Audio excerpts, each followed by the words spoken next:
Welcome, welcome, dear listeners, to another episode of Music and Politics, the only fusion show on the internet where we listen to music and think philosophically about politics. Every episode we turn to music to listen and analyze as a dimension of politics, to music as a political text, from tone poems to tropicalia, from gospel to grunge, and opera to hip-hop.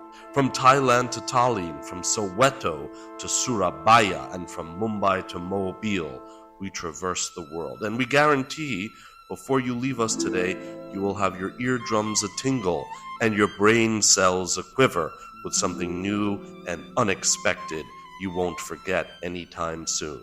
And please remember to rate and review and to like and subscribe to Music and Politics, and to support us on Patreon at Music and Politics Pod, one word. Any help at all is so very appreciated. It will keep us going, and in return, we pledge our personal attention and support to you in your learning. Happy and bold listening ahead.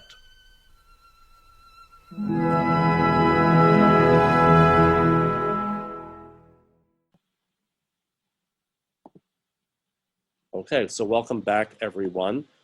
Just to continue with the ideas regarding, I think this is a kind of, I just want to start with an image, because I think this is a kind of very telling way to get an image in our mind before we think about and talk about the topics in the reading. So I think you see what this is, right? This is a kind of monumental relief and even a freestanding statuary. And it happens to be, it's interesting because it's kind of the ancient Roman style. So it has a little bit of this like representational monumentalism of an ancient, right, like Roman general or Roman emperor, except it's a folk singer.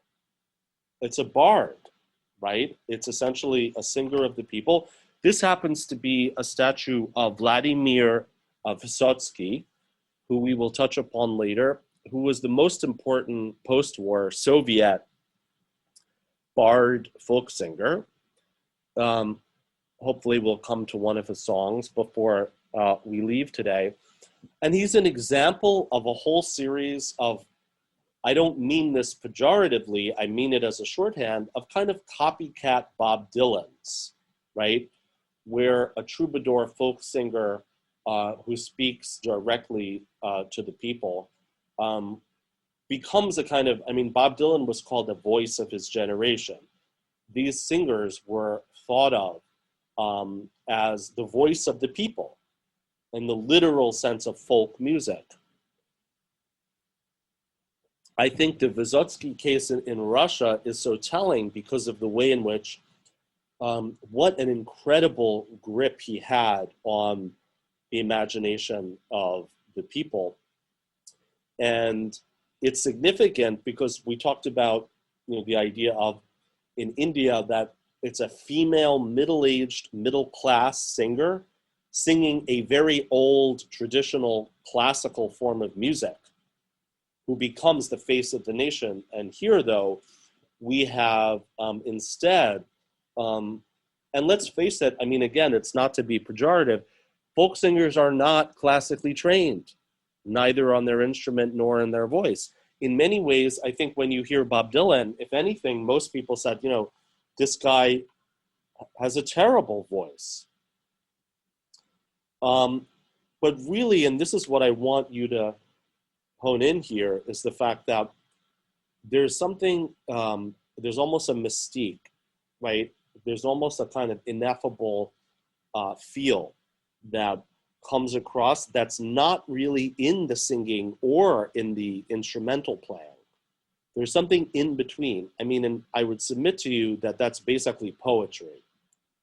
That folk music essentially uses poetry to the point where, you could almost argue, hey, is this really even about the music anymore? But let's just go over some big ideas before we get into it. Oops, I want to make sure. There's a lot of different points here. We handle one at a time. I don't want to overwhelm you. but we'll just go over some of the main points and then go into a lot of different, examples here. Okay. Getting back to our slides. So folk revival meets protest movement. The revival and reinvigoration of the folk idiom and the figure of the bard troubadour converges with new civil rights protest movements. Now keep in mind, this does come from a kind of medieval, early modern European imagination, the idea that musicians were wanderers, essentially, and they wandered from town to town, and obviously that means only with instruments they could carry. And they often basically sang like a bard in the sense of poetry. So kind of traveling poets. And, this archetype emerges back with the folk revival at a time of these new understandings of civil rights, which on the one hand mean equal rights for oppressed peoples, but also means civic rights. In other words, like taking the public sphere again. This is not a music of the concert hall. It's not a music of, let's say, film, right? This is something that is for direct human contact in public. This musical mode employs irony, humor, religious forms, allegory, and most of all, poetry. Why do you think it is particularly internationally mobile? Because as you'll see, within about not even 10 years of Bob Dylan becoming basically an international star, you have Victor Jara in Chile, Vysotsky in Russia, Wolf Biermann in East Germany. Like you have Dylan-like figures who crop up almost right away. I do think, elements of the poetic is the fact that this music often uses a lot of irony and humor, which we'll begin to see more of as well. And that's another way of saying kind of hidden messages or indirect messages, right? Which again, when we talked about Shostakovich, it wasn't that Shostakovich went into hiding, but that his meanings went into hiding, right? So that his representations reflect totalitarian experience, but which one, right? Some people say he's talking about Stalin and the Soviet. Some people say, no, he's talking about Hitler and the Nazis. So that kind of indirect meaning. So a question for you to consider, why do you think it is particularly internationally mobile? Now we have two major texts, one by Martin Luther King and one by Albert Camus. Martin Luther King is very directly about protest movements, specifically these nonviolent campaigns that came from India. They came from Gandhi's concept of satyagraha, of nonviolence, and ahimsa also, as well as Christian ideas of divine love. And Dr. King lays out these 4 steps. Number 1, collection of facts. Number 2, negotiation. Number 3, self-purification. Number 4, direct action. Now, by the way, he was very close with Joan Baez, who we will listen to shortly.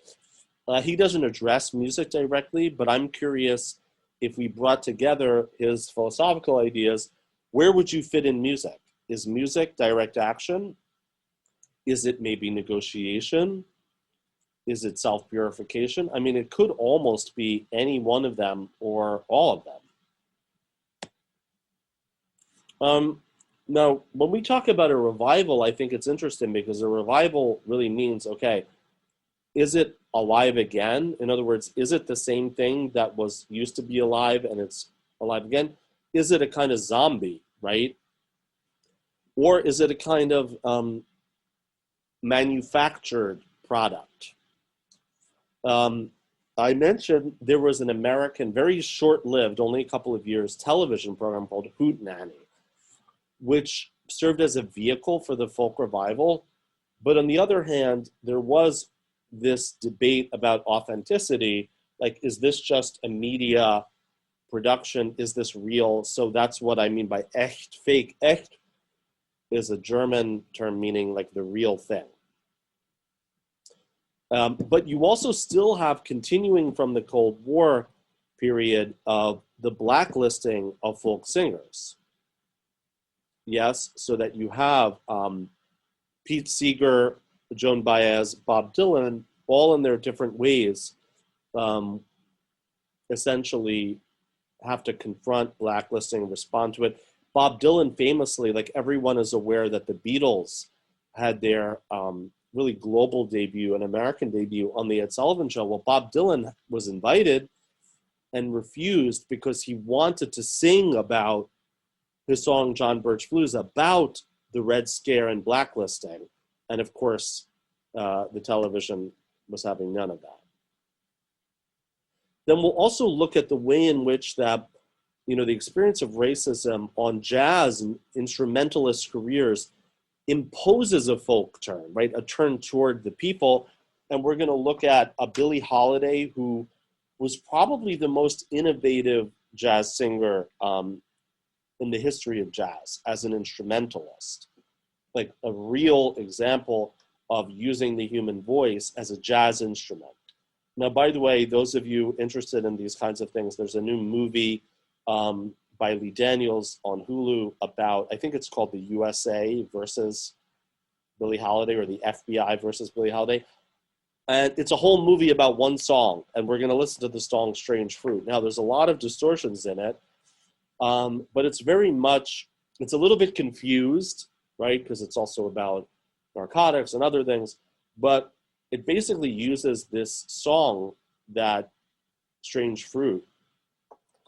And it's a really good case for us to discuss in our class in terms of what we mean by music and politics, because the song actually came from a communist Jewish school teacher from the Bronx about lynching, and it was used for protests, for marching for education in communist circles in the US in the 1930s. But it makes its way eventually, to Billie Holiday, who is, the greatest jazz singer of her generation. And eventually it becomes her song, right? Even though she really had nothing to do with the development of the song, and the song has a long history before her. But we'll look at that. And I think it is a folk song. That's the interesting thing. It's a folk song that's taken over by a jazz singer. And then we'll look at, Nina Simone is a fascinating case from a different perspective, because she was an African-American concert pianist, very gifted. Sadly, racism obstructed her career as a concert pianist, classically trained. She got into Juilliard, couldn't get a scholarship at Curtis in Philadelphia, and then ended up going a jazz route. Who knows what would have happened? I mean, I don't know. I don't believe there are any Black classical concert pianists today. And, she would have been one of the first and most important ones, and that would have been 60 years ago, to just give you an idea about that. And kind of similar to Billie Holiday, she mobilizes and begins to, in a way, write folk protest songs. And she develops she's a very complex musical relationship to genre, because, as I said, she was classically trained. Then she moves into jazz and R&B, and she really is musically one of a kind. And eventually we'll get to looking at the adaptations of this format in South America and the Eastern Bloc, where the folk singer engages with discourses and theologies of what was called liberation theology, but also serving as a medium of critique and embrace of communism. Like, it's interesting, why does it seem like folk music works very well with, like, religion and also with communism? That's an interesting thing to consider. And when we come to Victor Jara in Chile, we have a very chilling example, I think it's one of the only times we'll encounter this in our course, where one of our musicians is actually executed by a political regime. South America has a series of almost like civil wars and the Cold War between essentially kind of neo-fascist and communists. Usually one side is supported by the US, one by the USSR. And Chile has a famous case of a coup d'etat, which leads to a dictatorship. And then when we look at Vladimir Vysotsky, and Wolf Biermann, we'll see a case wherein, in some ways, they embrace socialism but critique it for not living up to its own ideals. So it's something to think about in all those cases. Okay, let's go in order, and I want to share with you. Let's start with Billie Holiday, just because it's the most logical chronological transition from talking about jazz to talking about folk, because it's a jazz singer who adopts a folk song. And this song, again, uses allegory. It talks about lynching, and lynching basically means public execution, which was used as a means of terroristic control of the black population in the South, usually by white vigilantes, usually by the Ku Klux Klan, and essentially they would publicly hang an African American from the tree and bring people around to see it. And in some years, there was a lynching every single day. Just recently in the US, they had the first memorial for lynching. And I think there's something like 5,000 cases of it that they have documented. Let's look at an actual video of her singing it. So again, this was a folk song adapted to a kind of a jazz medium. Strange Fruit. I think you'll get a sense of what that means, like what is strange fruit. So let's look at this together.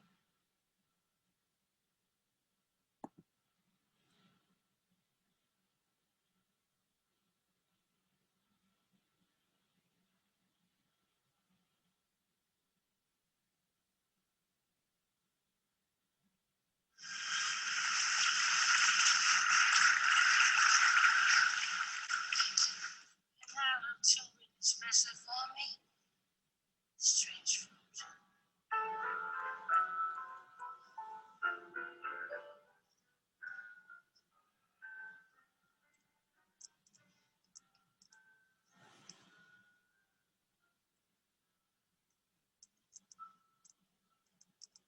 Southern trees bear strange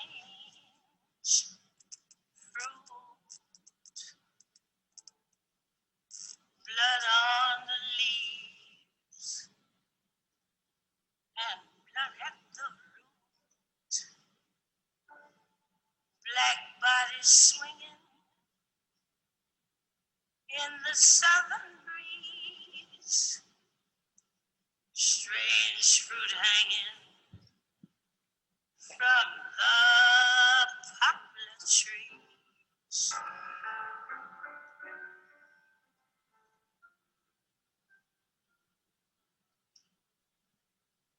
Pastoral scene of the gallant South, the bulging eyes and the twisted mouth,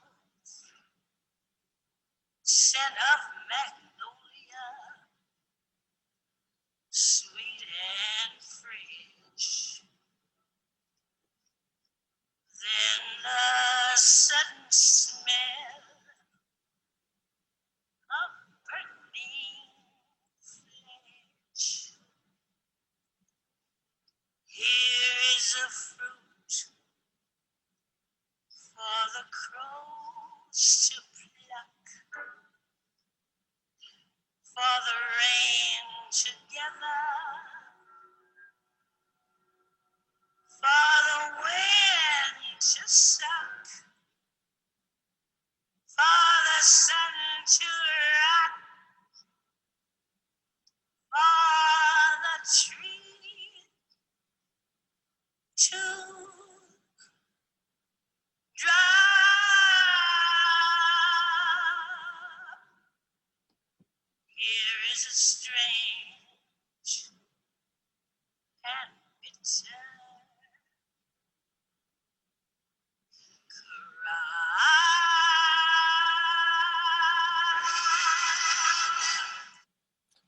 I think you have a sense, I mean, it does resemble a kind of folk instrumentation. It's just a singer with a single musical accompaniment. And I think you have a sense of her incredibly innovative vocal instrumental approach and styling.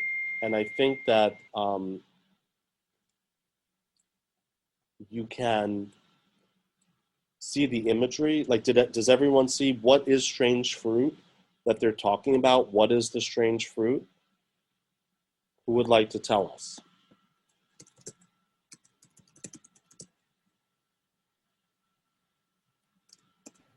I think Anyone know? I think the original lyrics comes from a poem, and the poem metaphorically represents that the fruit symbolizes the death, the American Are you with me? that are killed. Sorry, can you hear me? Jason, are you going to Yes, share? can you hear me? Yes, go ahead. Yeah, and I think the strange fruit is a symbol and a metaphor, Right. and it represents the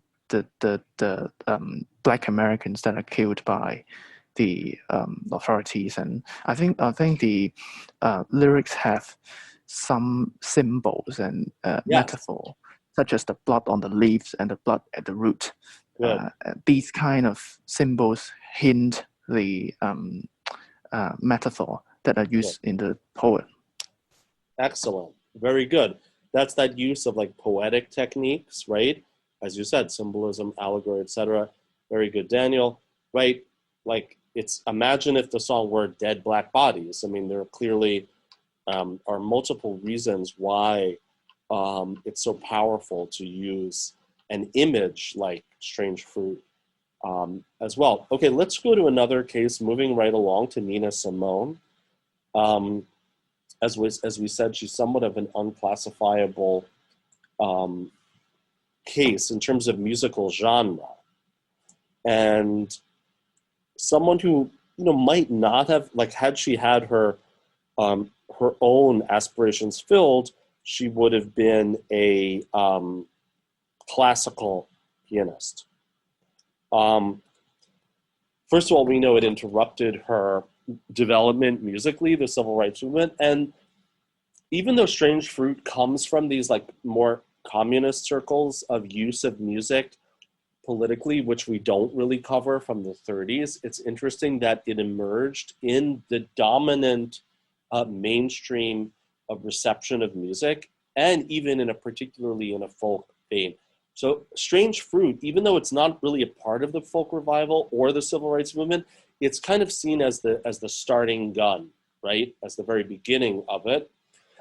And Nina Simone in particular, the one incident that really traumatizes most singers at this time, and we'll come back to this again and again, and it's very important for the history of the civil rights movement, is a church bombing in Birmingham, Alabama, where essentially, these like white terrorists threw dynamite into the basement of a church during a Sunday school class, and 4 young girls were murdered. And this was, there's a story with Nina Simone. She was actually married to an ex-cop. When she heard the news, she went into her garage to try to make a gun out of whatever materials she had in the garage and go out and shoot someone who was, responsible. And her husband said, "What are you doing? You don't know what you're doing. But, your weapon is your voice, is music." And the song that she wrote thereafter, we're going to listen to now, Mississippi, Goddam, right? So challenging in terms of using a word that, is certainly startling for the time. And she really catalogs, but almost like a journalistic reporting. We didn't talk about that yet, that another element of folk music is that it's journalistic. It's a first draft of history. it records immediately and communicates and relays current events. So let's look at a live performance of her doing this song.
Okay, maybe we'll. So right. Okay. We'll stop it maybe because I think the refrains repeat.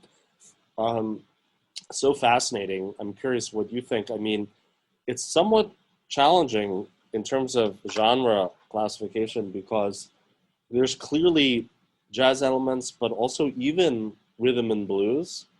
You can hear a little bit of her classical training in her piano, even though you'll hear it much more clearly in a lot of her other songs. But I think that I would argue that the delivery, the structure, is very journalistic, like a folk song, right?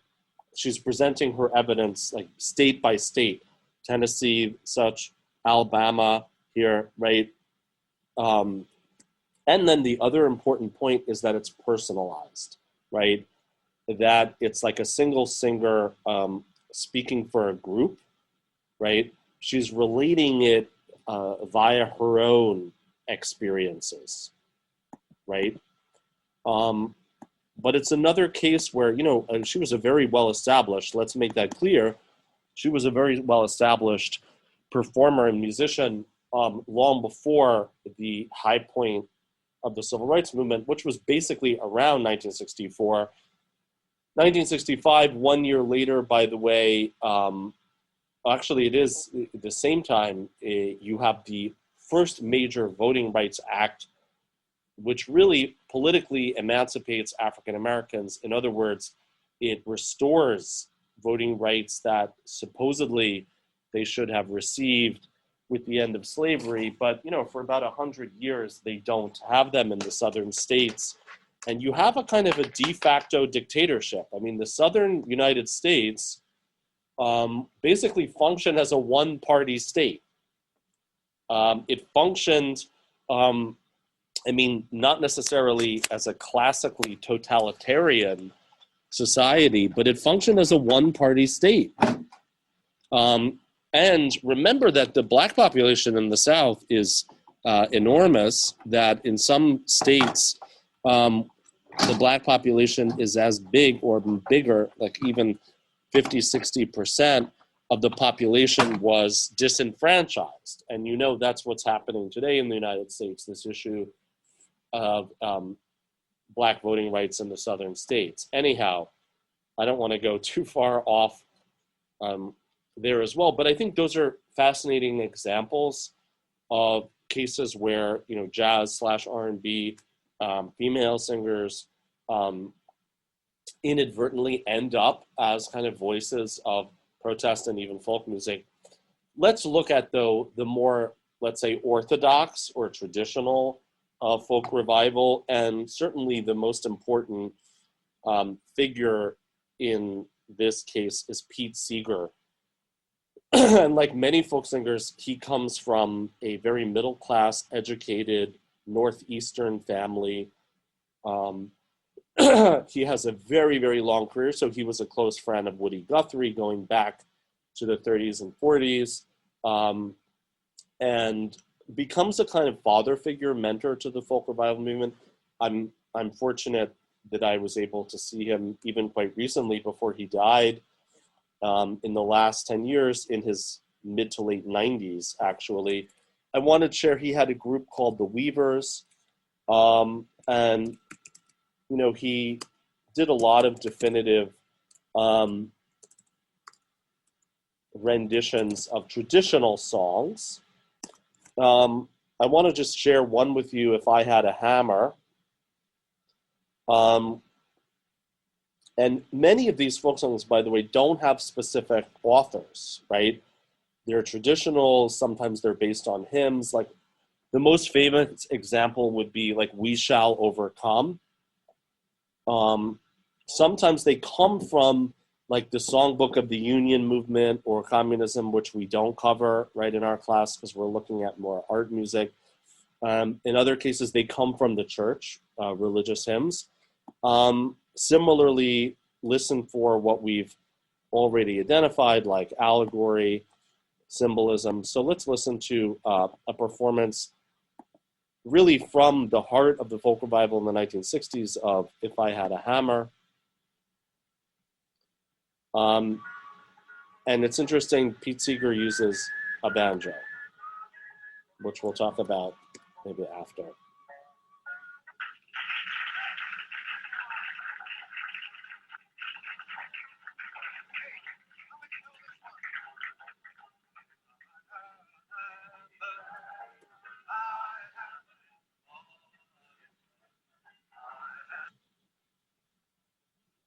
Oops, sorry.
We'll just stop there. This song, by the way, took many different forms and many different layers of professionalization, commercialization. After you had like the founding fathers, like Pete Seeger, and his group, by the way, is the Weavers, and he really developed the song with that group. But it came out of, as I said, the 1930s Union progressive, in some cases pro-Soviet circles. What's fascinating, though, is the trajectory. These songs seem very simple, but they have very complex histories, much more so than the classical works we've discussed. Like when we talked about, Wagner opera or Strauss opera, okay, it's very clear. It had one composer, right? There's one definitive version, and the composition history is not very complex, actually. With many of these folk songs, there were multiple layers of changes. For instance, with many Pete Seeger songs, they would be performed by a more commercial folk group, like Peter, Paul, and Mary was one famous trio that performed the song. But then you would then have also a more rock-oriented folk group, like another subgenre of folk rock, one group called the Byrds out of Los Angeles in the mid-1960s, who adapt then adaptations of these songs, sometimes by Peter, Paul, and Mary, sometimes Bob Dylan. So certainly a complex history there. Okay, let's end with Joan Baez and Bob Dylan. And, Joan Baez and Bob Dylan in a certain way go together because they were a romantic couple for a brief period of time. And they sang together professionally. But Joan Baez, similar to Pete Seeger, also came from a middle-class educated family, happens to be half Mexican, as you might hear from her name, Baez. But she really had a stunning soprano voice, a very gifted guitarist as well. And in many ways, she was seen as this sort of pure angel, almost like a Marianic figure, right? Like the Virgin Mary. And very involved from a young age with the civil rights movement. She actually performs around Dr. Martin Luther King.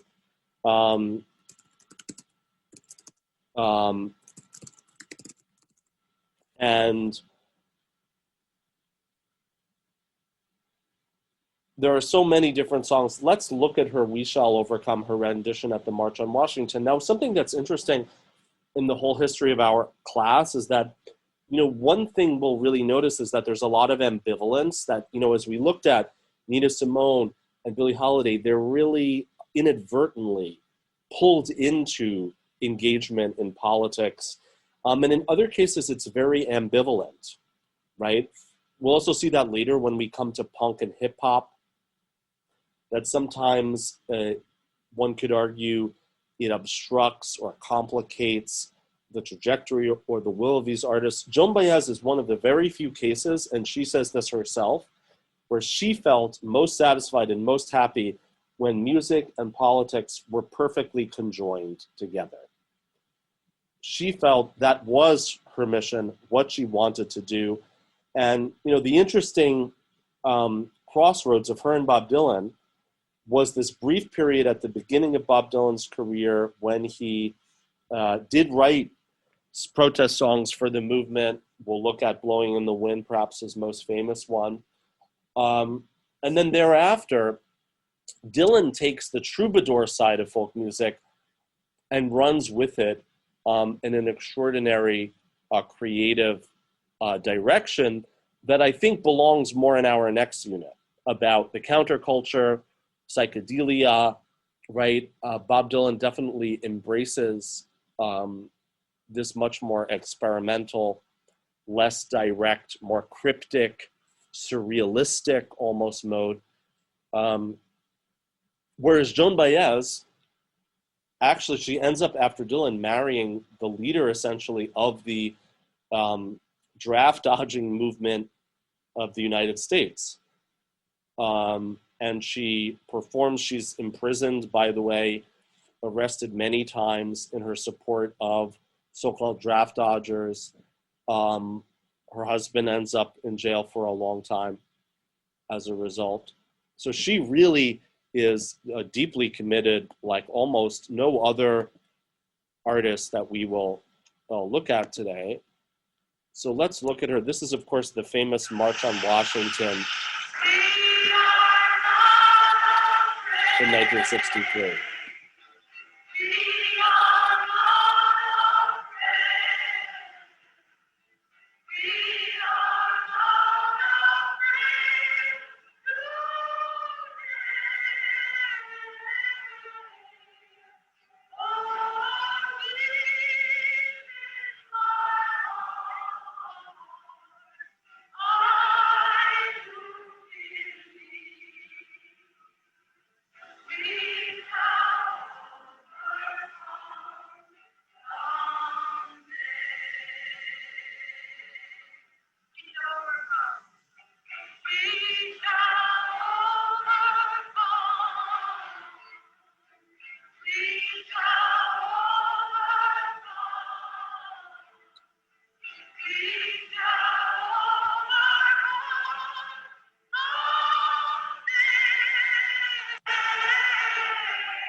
I think you can hear her ringing soprano coming out atop there. And, you know, many civil rights leaders like, you know, Jesse Jackson, who was a right-hand man to Martin Luther King, commented on, and there's an image of Joan Baez with Martin Luther King also right there on the front lines in desegregation, of how meaningful it was, because Joan Baez was such a professional artistic talent, right? She wasn't simply an amateur, that she really brought a very high level of artistry, but also was really on the front lines of desegregation, draft dodging, etc. Let's look at Bob Dylan.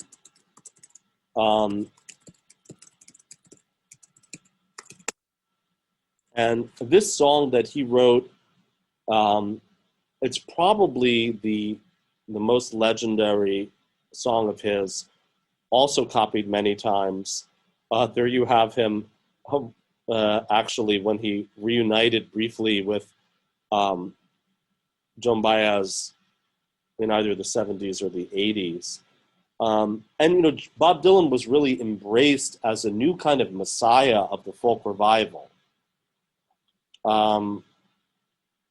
Let's look at the performance at the Newport Folk Festival, which gives you a sense of this kind of intergenerational transmission and the idea that Bob Dylan would be the voice of his generation and be the kind of messiah to lead this movement. And of course, what happens inadvertently, and this is an opposite case of Joan Baez, is he really decides that for him, he really wants to be a troubadour artist and keep moving, keep developing. But this is from, and it's really his first couple of albums. Why don't we look at a live version, actually, so you can get a sense of his performance style, and then we'll have to break for the day.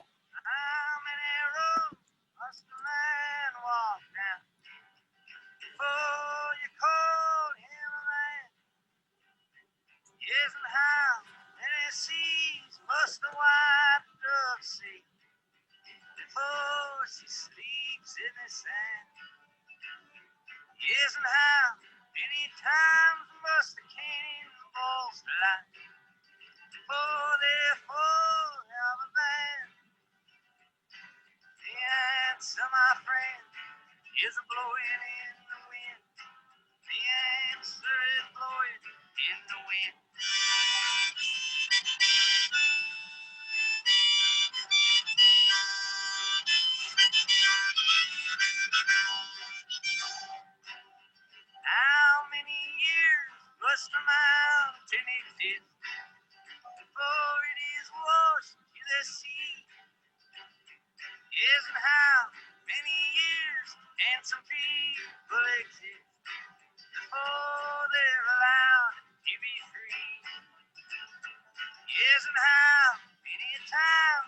must a man turn his head and pretend that he just doesn't see? The answer, my friend, is a blowing in the wind. The answer is blowing in the wind.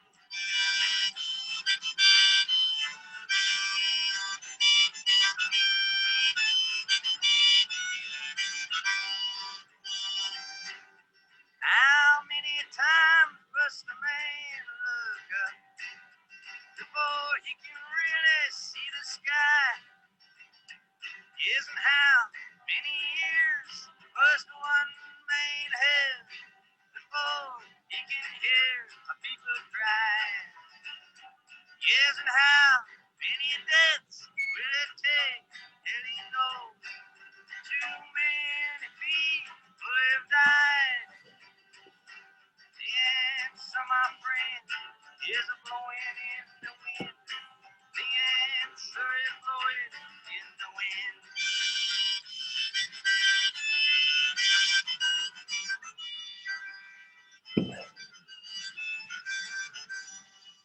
I mean, what really distinguished Bob Dylan, as just a closing note, was his position as a composer, his authorial voice, that he really brought and added to the library of folk songs in a very original fashion, so that, again, no longer was the vocabulary, was the repertoire based on either spiritual hymns or workers' songs.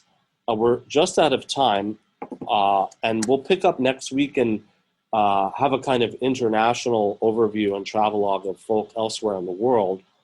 So we'd like to return again to the global importance of the protest and bard singer. And if you remember, at the start of this unit, we began with this monument towards Vladimir Vysotsky in the Soviet Union, who happened to also be an actor, a film star, but who was really beloved by the masses and the people below, because, as we said, the folk genre, the folk idiom, right, in a way is a kind of primitivist. It's very accessible.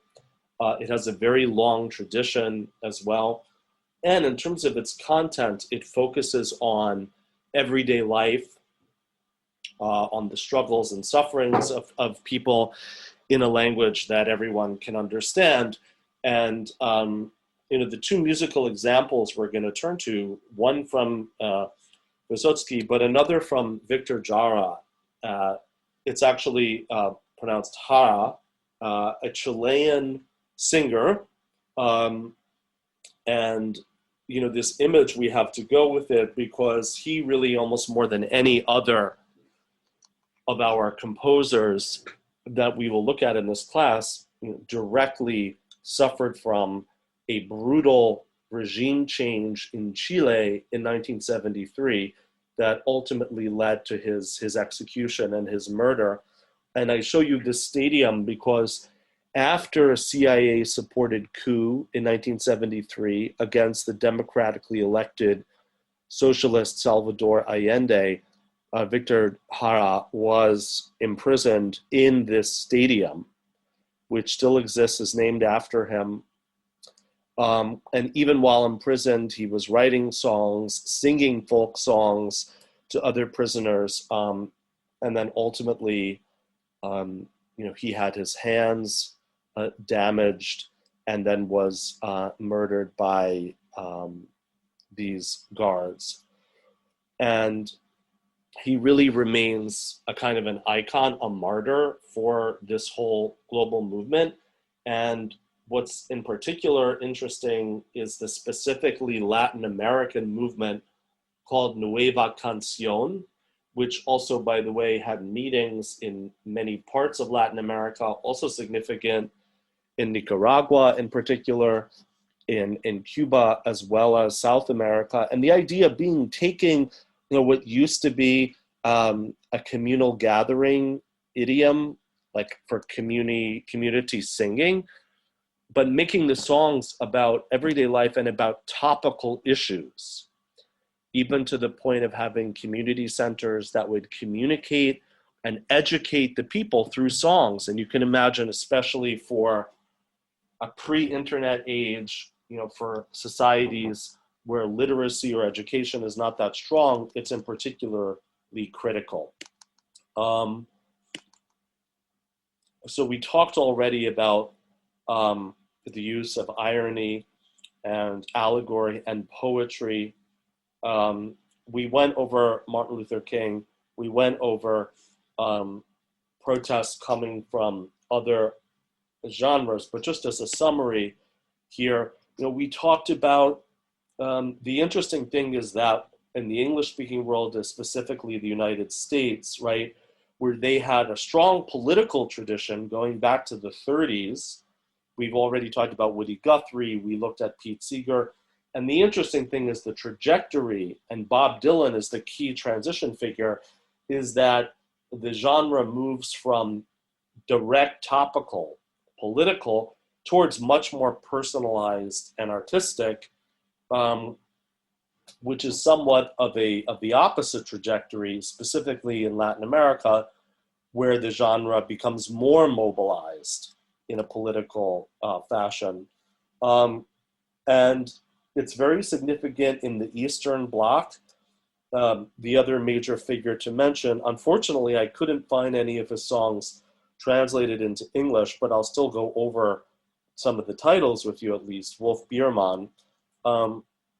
And it's an interesting case of a communist dissident. So Wolf Biermann, his father was a communist murdered by the Nazis. He himself grew up and was actually, he was mentored by a very important composer, but later takes up the folk bard genre and is a nonconformist and runs into trouble with the authorities. Ultimately is expatriated, flees from East Germany to West Germany. So Wolf Biermann's dissident East German communism leads to blacklisting and expatriation. Victor Jara, who will listen to a song, he mobilized the Nuevo Canción movement. And then finally, we'll listen to one song of Vladimir Vysotsky, who also really using humor and allegory, has songs of war, the underworld and the street, and really just it's an X-ray on hidden sides of life. So he's not explicitly a dissident, and in fact he was a major establishment star, but he really gives voice to the voiceless, so to speak, in his songs. So let us first look at, I want to look together at a couple of other examples before we move on. And we're going to start with Wolf Biermann. Unfortunately, as I say, we don't have examples that have the lyrics translated into English. But if I just show you, you can already see by his song titles, like over here, a song dedicated to Che Guevara, Comandante Che Guevara. Another song here, Warte nicht auf bessere Zeiten, Don't Wait for Better Times. The Ballad of the Stasi, it's short for Staatssicherheit, state security, essentially the secret police of the regime. And his most famous song here, Ermutigung, which could be roughly translated as to have courage. And you can see a very similar look to Bob Dylan, right? In a way, dressed in a working class fashion, just with a small acoustic classical style guitar, just to give you a sense of it. But I really think, of course, as we know, that perhaps more than any other unit of our class, the lyrics are the most important thing. And one case of an American folk protest singer who remained political, even though he had a shorter career, tragically cut short by mental illness, Phil Oakes. And, we're going to begin with Phil Oakes because he actually did have a connection with Victor Jara in Chile. And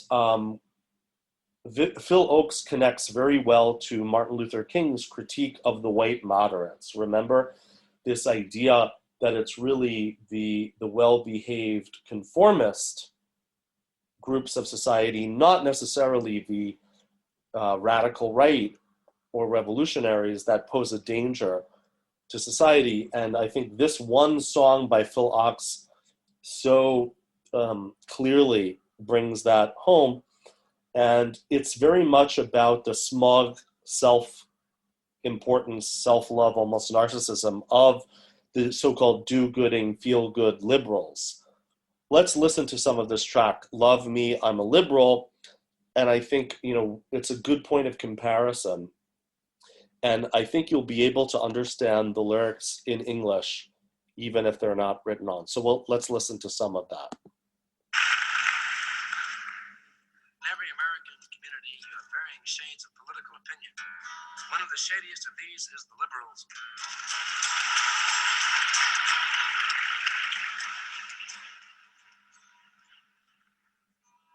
An outspoken group on many subjects. 10 degrees to the left of center in good times. 10 degrees to the right of center if it affects them personally.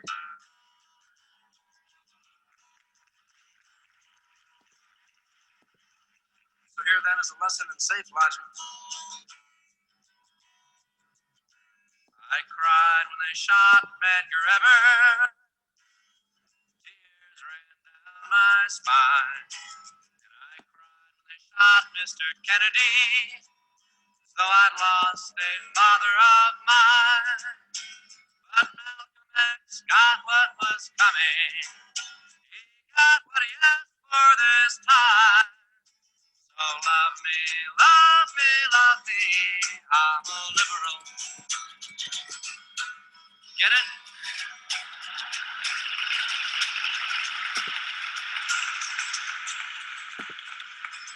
I go to civil rights rallies and I put down the old DAR.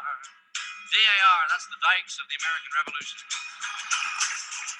I love Harry and Sidney and Sammy.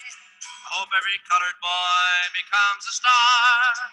But don't talk about revolution. That's going a little bit too far. So love me, love me, love me. I'm a liberal. I cheered when Humphrey was chosen. My faith in the system restored. And I'm glad that the commies were thrown out from the AFL-CIO board. And I love Puerto Ricans and Negroes as long as they don't move next door. So love me, love me, love me. I'm a liberal. Oh, the people of old Mississippi should all hang their heads in shame. Now, I can't understand how their minds work. What's the matter, don't they watch less Crane? But if you ask me to bus my children, I hope the cops take down your name. Love me, love me, I'm a liberal. Yes, I read New Republic and Nation. I've learned to take every view. I've memorized Lerner and Golden. I feel like I'm almost a Jew. But when it comes to times like Korea, there's no one more red, white, and blue. So love me, love me, love me. I'm a liberal. I vote for the Democratic Party. They want the UN to be strong. I attend all the Pete Seeger concerts. He sure gets me singing those songs. And I'll send all the money you ask for, but don't ask me to come on along. So love me, love me, love me, I'm a liberal. Sure, once I was young and impulsive, I wore every conceivable pin. Even went to socialist meetings, learned all the old union hymns. But I've grown older and wiser, and that's why I'm turning you in. Love me, love me, love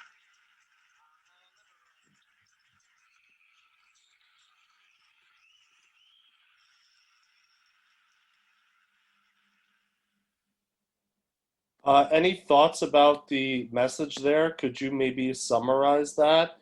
I'm just curious if you were able to catch some of it. Any reactions there, Blanche or Daniel?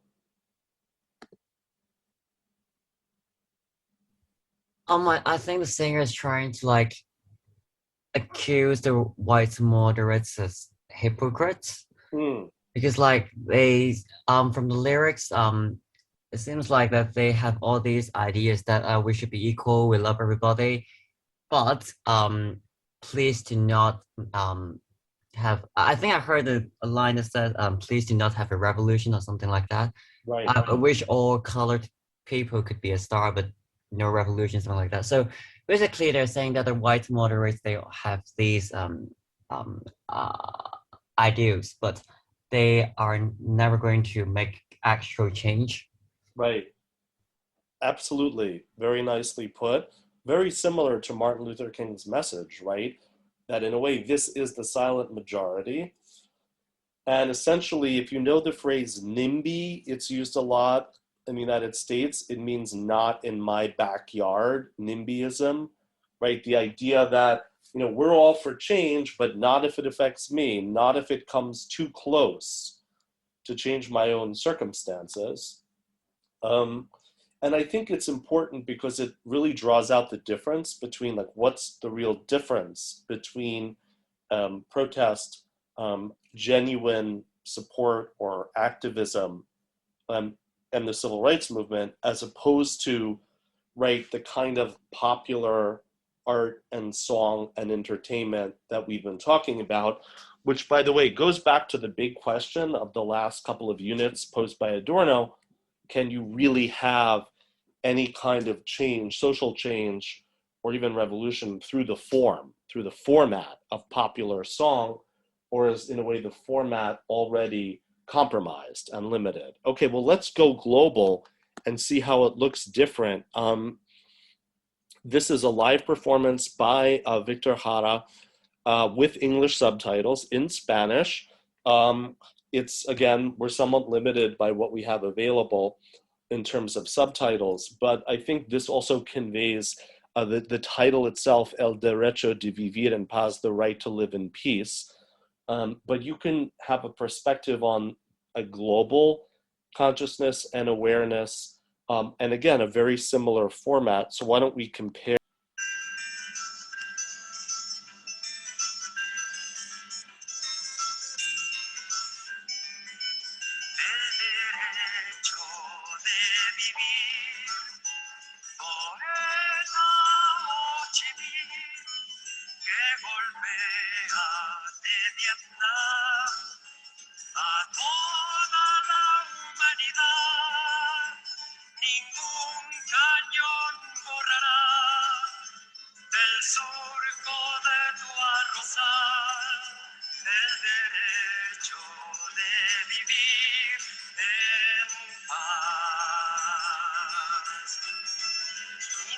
China es el lugar más allá del ancho mar, donde revientan la flor con genocidio y napalm.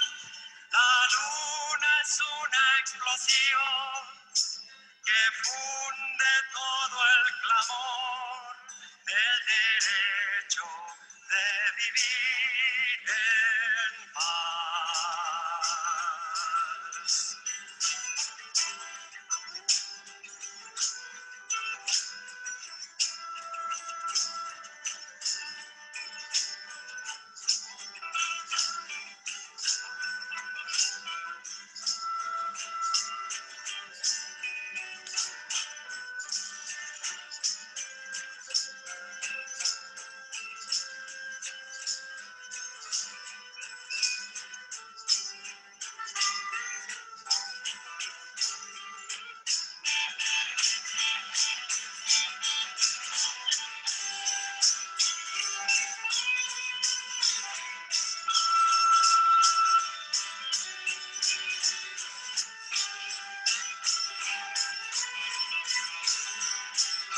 mucho mar, donde revientan la flor, con genocidio y napalm.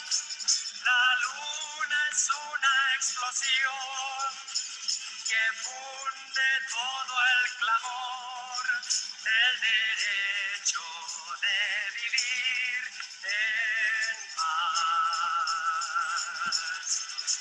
Y ojo, nuestra canción es fuego de puro amor, es palomo, palomar, olivo del olivar, es el canto universal, cadena que hará triunfar el derecho de vivir en paz. Okay, we'll stop there. I mean, it's interesting because it's clearly partisan, right? And let's remember that for this period, we're really moving into the late 60s and early 70s. The war in Vietnam, namely the American War, as it's known in Vietnam, really gripped the whole consciousness of the world. It became the most divisive issue in the Cold War at that time.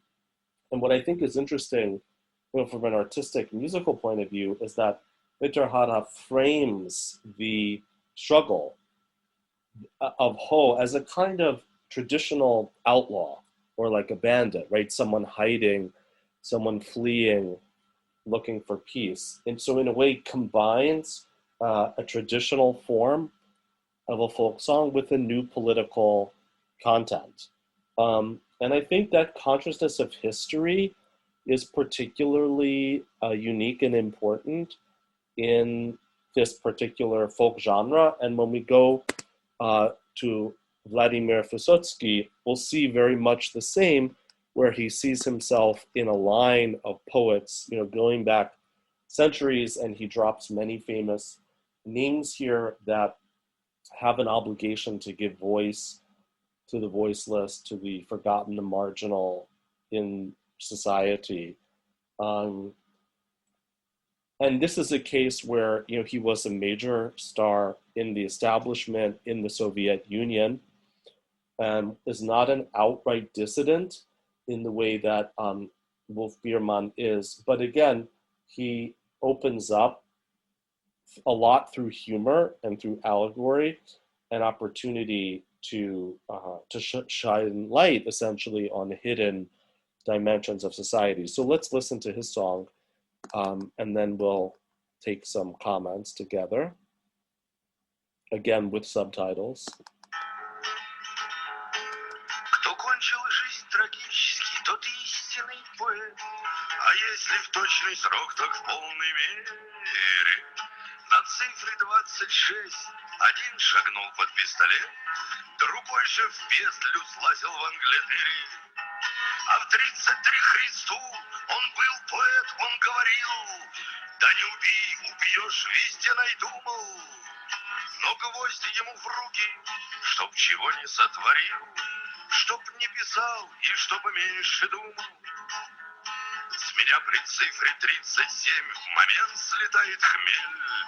Вот и сейчас, как холодом подуло, под эту цифру Пушкин подгадал себе дуэль, и Маяковский лег виском надуло.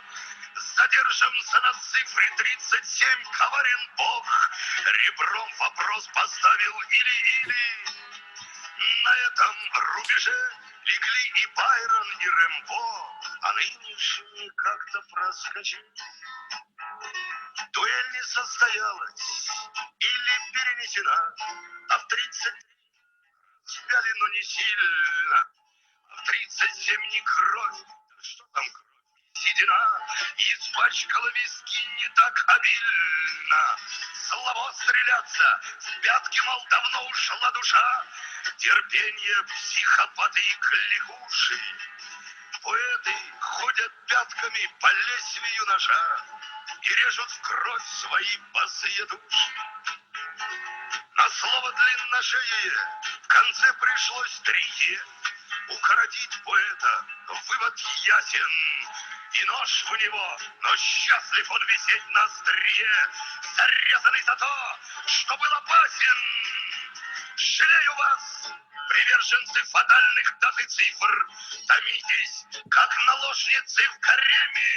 Срок жизни увеличился, и, может быть, концы поэтов отодвинулись на время. Amazing, quite a complex song there. Let's take a break for 1 second. First of all, you can hear that Vysotsky, right, name checks, some of the greatest poets of all time in every tradition. Byron in England, Rimbaud in France, Pushkin in Russia. And in a way, it's written in a very ironic, distanced manner, because he's talking about the fate of poets and particularly superstitions associated with them, particularly certain numbers.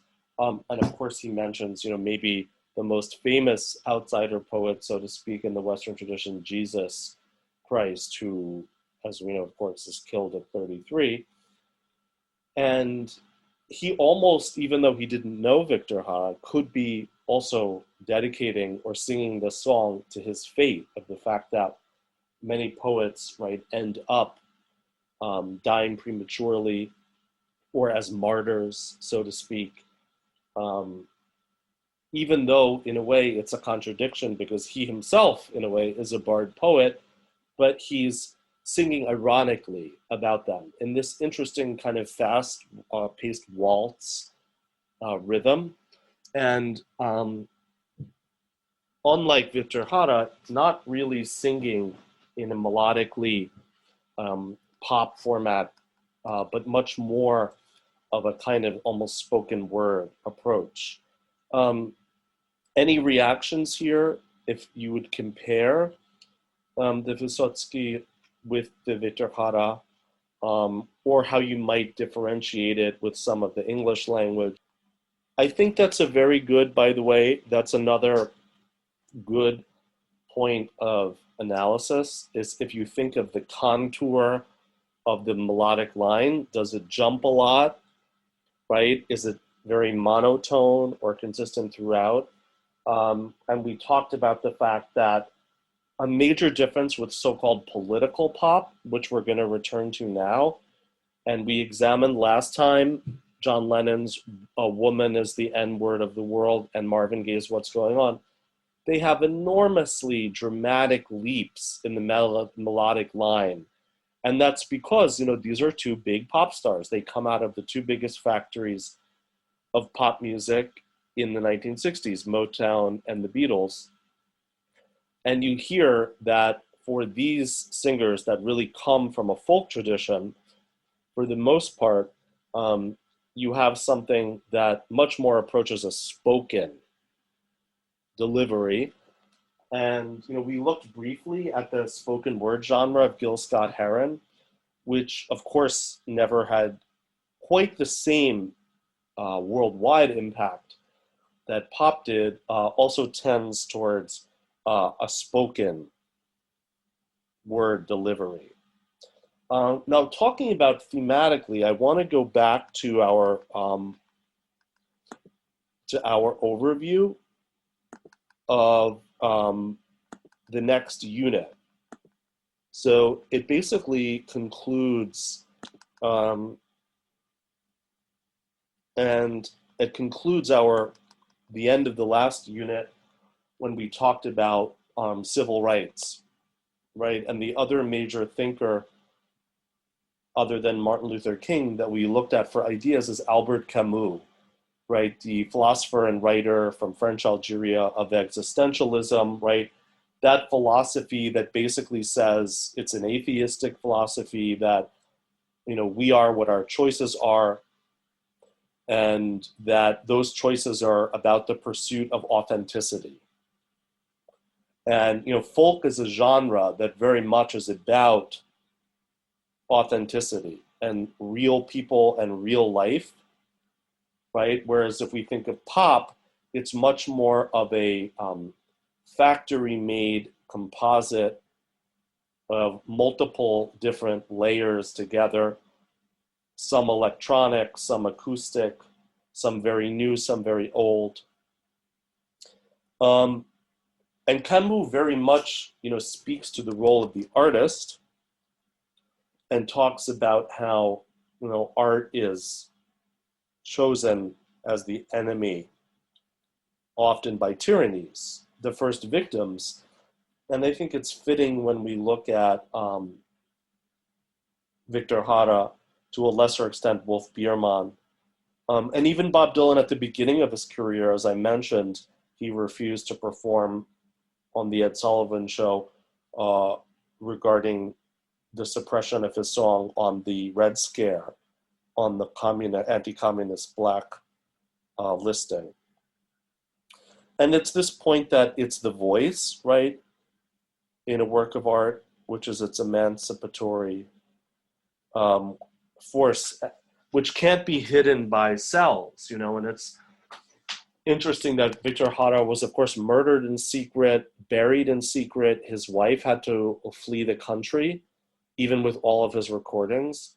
And yet now the stadium where he was killed is named after him, and it's the biggest stadium in the capital city in Santiago de Chile. So it really does prove Camus' point that, look, ultimately this voice of art is so strong, and that's why tyranny is threatened by it.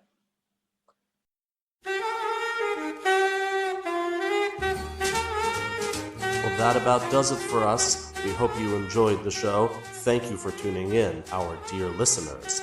Please remember to rate and review and to like and subscribe to Music and Politics, the only show on the internet that combines musical grooves with philosophical insights from all around the world. Please do send any questions, thoughts, comments, and suggestions to musicandpoliticspod@gmail.com. That's one word lowercase, musicandpoliticspod. And please do find us out on Patreon. Again, at Music and Politics Pod, one word lowercase. There you can support us to keep us going, to see another day. And in exchange for the cost of an overpriced cup of coffee, we will provide curated readings and playlists from what you have already heard and where you can go next on your own journey into music and politics. Fare thee all so well.